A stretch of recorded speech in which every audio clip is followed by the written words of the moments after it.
natural history. Nobody's got more fossils than them. Patterson wrote a book about evolution, but he didn't show any missing links. So Sunderland wrote him a letter and said, excuse me, why didn't you show the missing links in your book? I'd like to see a picture of the missing link.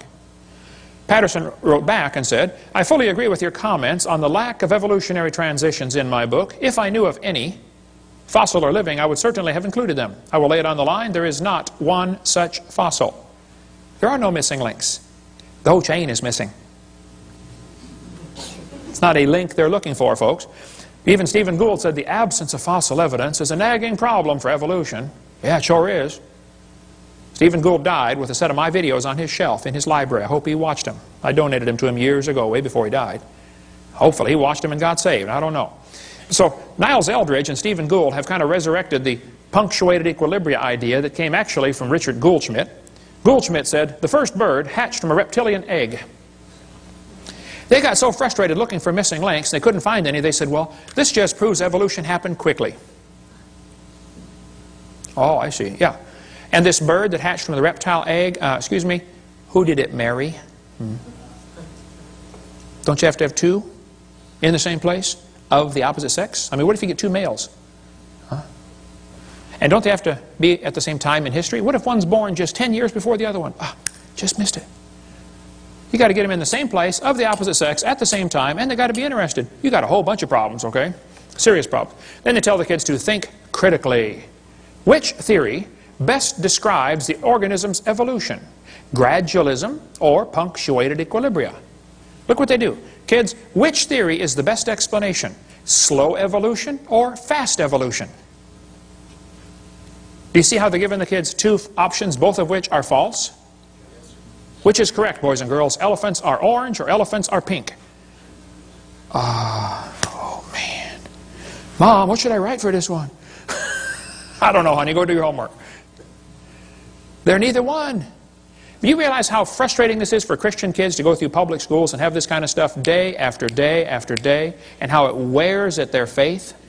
And they finally just start giving the evolution answers.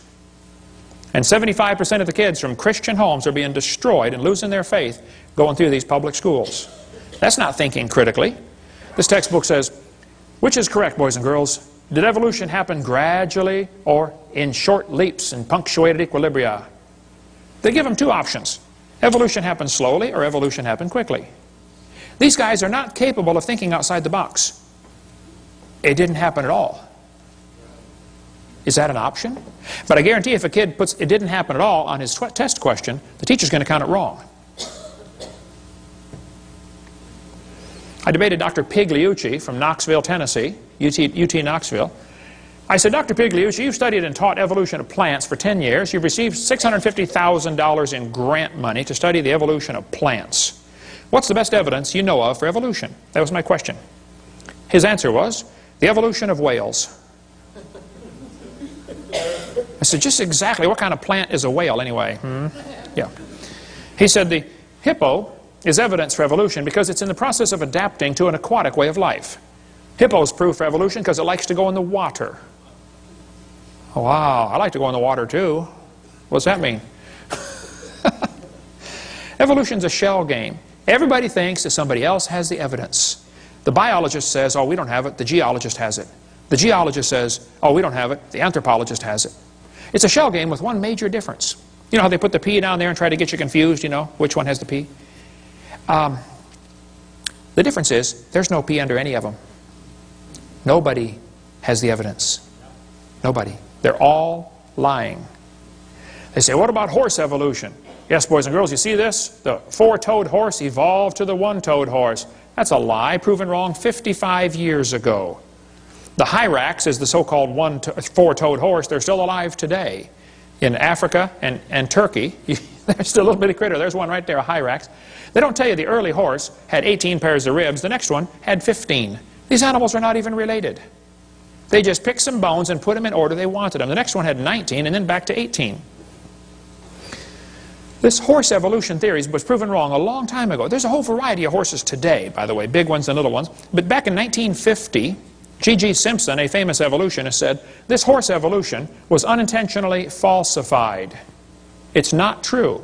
The evolution of the horse was all wrong. It never happened in nature. Horse evolution has not held up under close examination. The whole idea was made up by Othniel Marsh back in 1874. He picked animals from all over the world and put them in order the way he wanted it to happen. He never found them in that order, okay? Modern horses are found in the same layers as the so-called ancient horse. The ancient horse is just an animal still alive today in Turkey and East Africa. The ribs, toes, and teeth are different. In South America, the fossils are in the reverse order.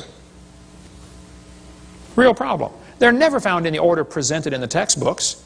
Tulsa Zoo finally took out their display because a friend of mine wrote him a letter and said, hey, why do you have the horse evolution on display? I've got the letters here somewhere. Did you get those out, Steve? They're in the suitcase? Okay. You can come read those later. He wrote him a letter and said, guys, your horse evolution thing was proven wrong like 50 years ago. You know, would you please remove the display? And they said, we don't have the funding to remove it. So he went to a sign shop and got a bid for a sign, $60 or something, that says, we'll take this, the sign would say, we will take down this display as soon as we receive the funding, because the display is not accurate. He went into the curator at the zoo and said, here's $60 for the sign. This guy will make the sign. When would you like it delivered? He said, what's this? Oh, you're going to take down we're going to take down the display when we get the funding. Yeah, he said, you at least warn the people, you know, the display's not right. Well, they didn't take it down. Finally, I forget, 2,000 people signed a petition saying, get this thing out of our zoo. It came on the evening news, 10 o'clock one night. Tulsa Zoo has a false display. Next morning, it was gone. They found the funding. 6 months later, they put it back up. Yale University still has their horse evolution on display, proven wrong 55 years ago. Get more on the horse evolution in the book Icons of Evolution. Just because you can arrange animals in order, that doesn't prove anything. Even if you find them buried in a certain order, that doesn't prove anything. If I get buried on top of a hamster, does that prove he's my grandpa? No! Order of burial means nothing. But if you think you can arrange things and that somehow proves something, okay. I've been doing a lot of research on the evolution of the fork. I've pieced together fragmentary evidence for a long time. I believe, after studying this very intently, that the knife evolved first. Slowly, over millions of years, great geological pressures squeezed it and made it concave on one side, convex on the other, and squeezed it into a spoon. And then slowly, erosion cut grooves into the end and turned it into a fork. I knew I was onto something here, but I felt like I had a missing link, particularly between the spoon and the fork. I just couldn't find it.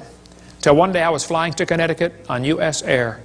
I was 30,000 feet off the ground, and the stewardess walked down the aisle and just handed me the missing link. I don't think she knew what she had, but my trained scientific eye picked it up right away. I said, wow, this is it. I've got it. I stuck it in my pocket. Later that day, I went to Popeye's Chicken and found another one. There they are, folks, the missing links. So the evolution of silverware is nearly complete. Of course, we got a few mutants along the way. Didn't quite survive for some reason, you know. And of course, people found out I was doing research on this. They all wanted to be famous, you know. So they tried to get in on the glory. They sent me their research. This one was an obvious fork head on a spoon handle. I mean, look, it didn't get by me. I caught it right away, you know. They don't get stuff. I don't fall for stuff like that. Even the races, of course, evolved over along the ways. But look, if you want to arrange things, you can turn a cat to a cot to a dot to a dog by changing one letter at a time. You can play with this for a while and turn yourself into a fool when you're done. They say dinosaurs turned to birds. There are very few ideas as dumb as this one. The Bible says God made the birds on day 5. He made the reptiles on day 6. Evolution says reptiles came first and then the birds. You know, everything about evolution is backwards to the Bible. Everything. But this article says, dinosaurs alive as birds, scientist says. Oh, wow, scientist says. Well, that proves it right there. Just like it gives some kind of authority. Wow, scientist says. This is absurd. Everything about the bird evolution is baloney. Okay? Archaeoraptor was listed in 1999 as the missing link. Yes, boys and girls, breaking news, National Geographic, we found the missing link. They had a whole big article about the missing link has been discovered. Then a couple months later, oops, it was proven wrong. You know, everything about these feathered dinosaurs has been proven baloney. But guess what? They're still teaching it. Here's a whole book, The Feathered Dinosaurs of China. Well, you just got this recently? Why would they still be teaching something that's been proven wrong for 5 years? All this feathered dinosaur stuff is baloney. It's all baloney. We covered more on that in one of the debates I did. I forget which one, but they say birds are descendants of dinosaurs. Well, kids, in case you don't know, there are a few differences between a dinosaur and a bird. Okay, you don't just put a few feathers on them and say, come on, man, give it a try. It won't hurt too bad. It's just not that easy. See, reptiles have 4 perfectly good legs. Birds have 2 legs and 2 wings. So if his front legs are going to change to wings, somewhere along the line they're going to be half leg and half wing. Which means on that particular day he can't run anymore and he still can't fly yet, so he's got a real problem. Serious problem. They say Archaeopteryx is proof for evolution. You got one here on the table, brother? Archaeopteryx. Whenever you buy a bag of dinosaurs, they almost always stick one of these in there. Archaeopteryx. Wow. And this somehow gets an impression to the kids. Wow, we got proof that dinosaurs turned to birds. Here's one here with feathers on it. They're lying. It's still in the textbooks. I mean, today, about Archaeopteryx, and it's been proven years ago, Archaeopteryx was just a bird, a perching bird. Alan Fiducia, who believes in evolution, says it's not a missing link. It had the right features for flight. All the features of the brain were for flight, okay? Archaeopteryx means ancient wing, and he had claws on his wings. Well, that's kind of unusual, okay. But 12 birds today have claws on their wings. The swan, the ibis, the hoatzin, several birds have claws. They say, well, he had teeth in his beak. Well, not many birds have teeth. Some do. There's a hummingbird has teeth in his beak. But most birds don't have teeth, I agree. Actually, some mammals have teeth. Some don't. Some birds have teeth. Some don't. Some fish have teeth. Some don't. Some of you have teeth. Some don't. Okay? So, missing link. The Chinese dino bird was a forgery, and we don't have time to cover all that today, but we give lots more on that on the one of the debates I did. It's true feathers and scales are both made of keratin, same building block, that's true. But that's where the similarity stops, okay? Actually, birds and reptiles have different lung system, different reproductive system, different body covering, different brain, I mean a different circulatory system. Thousands of differences exist between dinosaurs and birds. That could be a whole seminar by itself. It's interesting, there are 2 different kinds of dinosaurs, the bird hip and the lizard hip dinosaur. Their hips are very different. Ask an evolutionist, which type of dinosaur evolved into the bird? Was it the bird hip or the lizard hip? And they will probably kind of hang their head and quietly say, well, it was the lizard hip. Oh, so now the hip's got to turn around backwards too. In addition to the billions of other changes you got to make, there's no evidence of how dinosaurs evolved to birds. None. 0.